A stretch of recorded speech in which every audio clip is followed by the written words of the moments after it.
বা আমি যখন ইয়াং ছিলাম, আমি যে একটা সিনিয়রের সম্পর্কে আজে বাজে কথা বলবো, আমাকে কিন্তু বুঝতে হবে যে এই সিনিয়রটা হচ্ছে আমার ভবিষ্যৎ। আমার কাছে অস্কারের চেয়ে অনেক বড় একটা অ্যাওয়ার্ড। দলীয় কারণে আপনার যে গভর্নমেন্ট থাকে তার বিরুদ্ধে কোনো কথা বলা যাবে না, যার ফলে আমাদের প্রেম ছাড়া আর গতি নেই, প্রেম নিয়েই ভাবতে হয়। আমি ভিন্ন মতাদর্শের, এটা আমার পার্সোনাল ব্যাপার। দোয়া করবেন যেন এই কাজ করতে করতে একসময় মারা যায়। এটার অধপতন হওয়ার কারণ মানসিকতা, আসলে মানসিকতা এবং শিক্ষা এবং নৈতিকতা, এগুলার যখন অবক্ষয় ঘটে তখনই এই ধরনের কাজগুলো মানুষ করতে পারে। এবং আমি যখন অভিনয় করব তখন আমার মধ্যেও একটা নীতিগত দিক থাকতে হবে। আমাকে দিয়ে যা বলবে আমি তাই করব না, আমাকে লজিক্যালি বুঝতে হবে আমি কেন এটা করব।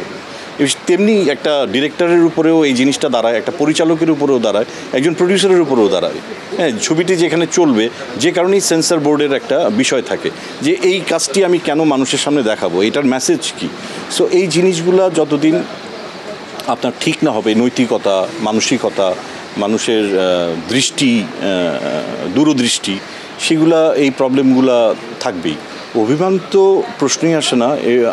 আমরা মিডিয়াতে এসেছি যে ফিল্ম করব বলে, হ্যাঁ, ছোটোবেলা থেকেই স্বপ্ন ছিল যে আমি ফিল্ম করব। এবং এইটাকে কি পরিমাণ, এই জায়গাটাকে ভালোবাসি সেটা আপনাকে বলে বোঝাতে পারবো না। জীবনের অনেক কিছুই করতে পারতাম, সেগুলো বাদ দিয়ে এই অভিনয়টাকেই ভালোবেসে গেছি। এবং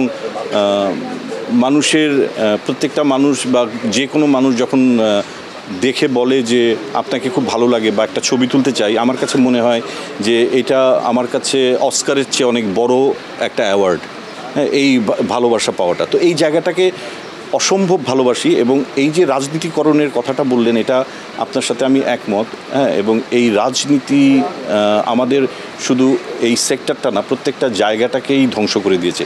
এই 15 বছরে যেভাবে রাজনীতিকরণ হয়েছে, যেভাবে জায়গাগুলোকে দলীয়করণ করা হয়েছে, এটা মোটেই কাঙ্ক্ষিত নয়, এটা উচিত না।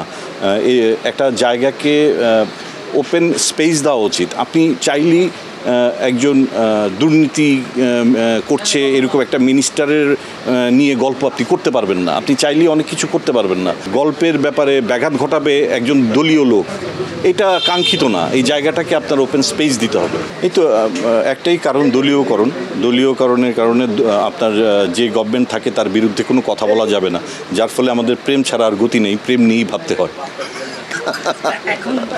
আমি ফিল করি এটা মন থেকে যে অবাধ স্বাধীনতা দেওয়া উচিত, কিন্তু অবাধ স্বাধীনতার মানে এই না যে আমি দৃষ্টিকটু কিছু করব, যেটা অশ্লীল, হ্যাঁ, যেটা সমাজের সবাইকে নিয়ে দেখতে পারবো না। অবশ্যই সেরকম কিছু না, কিন্তু স্বাধীনতা থাকা উচিত। আচ্ছা, সংস্কার প্রসঙ্গে যদি আসি, তাহলে প্রথমে আমার বলা উচিত যেটা হচ্ছে এই ছাত্র জনতার বিপ্লবে যারা মারা গেছেন তাদের রুহের মাগফিরাত কামনা করছি, তাদের প্রতি শ্রদ্ধা। যারা পঙ্গুত্ব বরণ করেছেন তাদের প্রতি অনেক অনেক আন্তরিক ভালোবাসা এবং তাদের প্রতি অনেক দুঃখ প্রকাশ করছি। এবং আমি চাচ্ছি যে এই মানুষগুলোর প্রতি সরকারের উপদেষ্টা পরিষদ যারা আছে তারা আসলে তাদের পাশে দাঁড়াক। আর সংস্কারের ব্যাপারে অবশ্যই সংস্কার আমি চাই, কারণ এই 15 বছরে যে ক্ষতিটা আমাদের হয়ে গেছে, সেখানে আসলে আমূল একটা সংস্কার প্রয়োজন। এবং এই চলচ্চিত্রে তো অবশ্যই, শুধু চলচ্চিত্রে না, আমাদের বিটিভি বলেন, আমাদের রেডিও বলেন, হ্যাঁ, আমাদের এই সবগুলাতেই সংস্কার প্রয়োজন। সংস্কার, যেই কাজটি করলে আমাদের সোসাইটির জন্য ভালো হবে, যে সংস্কার করলে আমরা ওপেন কাজ করতে পারবো, আমার মনে হয় যে সার্বিক একটা সংস্কারের প্রয়োজন। জীবনে বেঁচে থাকার আনন্দই হচ্ছে যতক্ষণ আপনি কাজ করতে পারবেন। আর তারপরে যদি আপনি যে কাজটিকে ভালোবাসেন সেই কাজটার সঙ্গে আপনি যুক্ত থাকতে পারেন। কারণ আপনি পড়াশোনা করলেন ইঞ্জিনিয়ারিং আর করলেন অভিনয়, হ্যাঁ, আপনি আনন্দ পাবেন না। তো আমি অভিনয়টাকে ভালোবাসি এবং আমার 23 থেকে 24 বছর আমি এই জায়গাটায় আমি নিজের সময়টা দিয়েছি। সো আমি এই কাজটাই করতে চাই এবং অনেস্টির সঙ্গে করতে চাই। অবশ্যই কাজটা করতে পারলে খুব ভালো লাগবে।